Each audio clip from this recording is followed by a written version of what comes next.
Hello everyone, in this video we shall be looking at the AMD's FX-8350 8-core CPU. Now, compared to many Intel CPU, this is still very much budget end thing, but it should compare nicely with a i5-3750. Now, this is the can it comes in. I have to say, packaging is very impressive, and this tin can be very handy for other things. As far as the processor goes, we can see it over here through this transparent little cutout, and inside there is also a CPU cooler which we shall look at. Now, without further ado, let's cut into it. They also have an AMD sticker over here.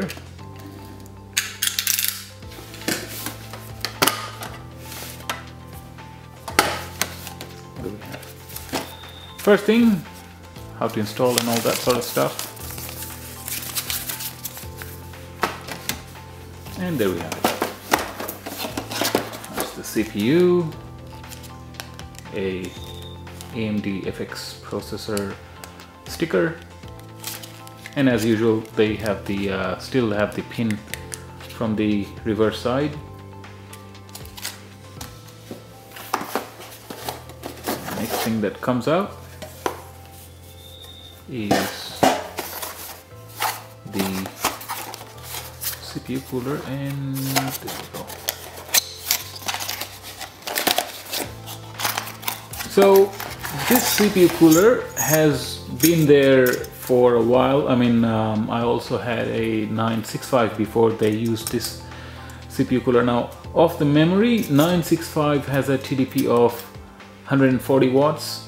This cooler under normal load has a TDP of 95 watts or thereabouts, and on load it goes up to 135. So this cooler should suffice.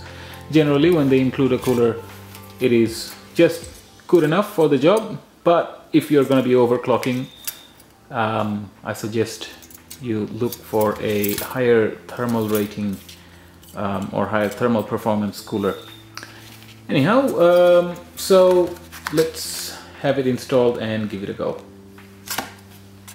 The motherboard used in this build was Asus Sabertooth 990FX. The CPU was tested using the stock cooler and a water cooling system and a dual tower CPU cooler as well. It is pretty obvious to state that the temperatures were much more tame with the aftermarket coolers.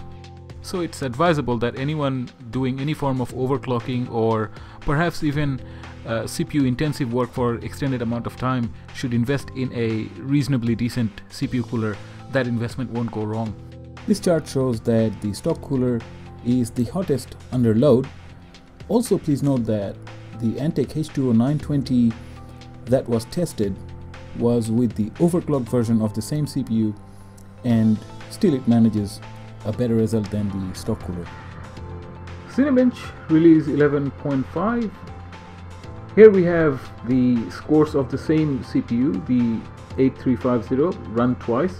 Now, originally, without any overclocking, the score was 6.84. With slight overclocking, 4.34 GHz, we get 7.35. Funny enough, Cinebench picks, after overclocking, it picks it up as 4-core, and before it was saying 8-core, while the processors are still the same. Nonetheless, even slight overclocking gives it a little bit of performance boost. And obviously, if we overclock any further, the results would go up. That goes without saying.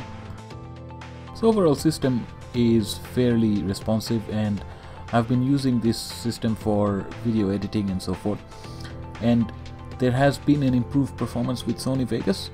And as the picture is showing over here, while rendering, all 8 cores are being utilized, and there is still some room left to do other things while the rendering is going on at the background.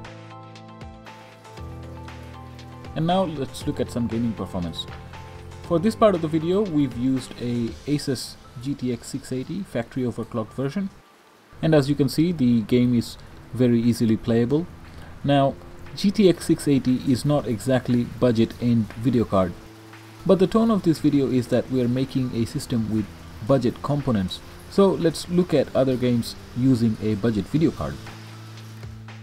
This game is Grid 2 and it is being played using a HD 5870, a top-of-the-line card but from way back when. Very old card. Goes without saying, it's no longer top-of-the-line, but I've seen these go for less than $100 online. And as you can see, the performance is very much playable. The frame rates are well over 30 FPS.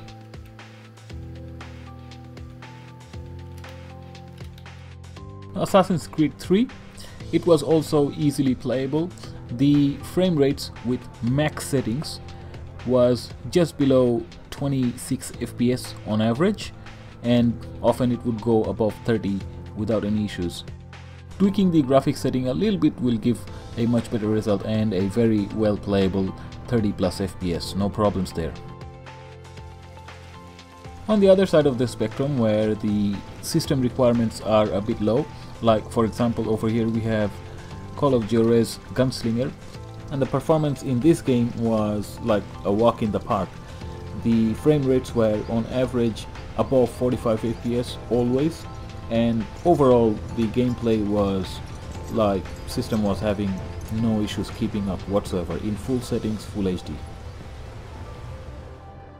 Back to Crysis 3 again, and with the HD 5870 we had to lower the anti-aliasing quite a bit.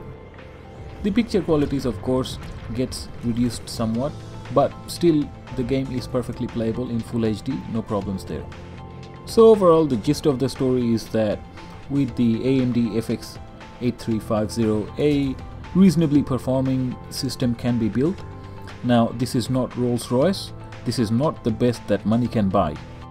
What I'm saying is perhaps relevant to this month, July 2013.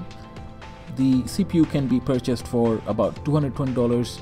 The motherboard Asus Sabertooth 990FX can be bought for less than $200, and it is a pretty good motherboard with lots of features, and we shall discuss that in a separate video, but it's a good value proposition. Now with regards to the graphics card, I recommend that you get the best that you can afford. It is a big topic to talk about, and perhaps in a separate video we shall. Research is highly recommended with regards to what graphics card best suits your needs. As far as the CPU is concerned, I think it's fair to say that for those under a tight budget, this is a fair proposition. Thank you for watching this video. I hope you've enjoyed it. What you liked or disliked about this video, please be sure to let us know in the comment section below. And please do also remember to subscribe in order to stay updated with our latest upcoming videos. Hope to see you next time. Bye for now.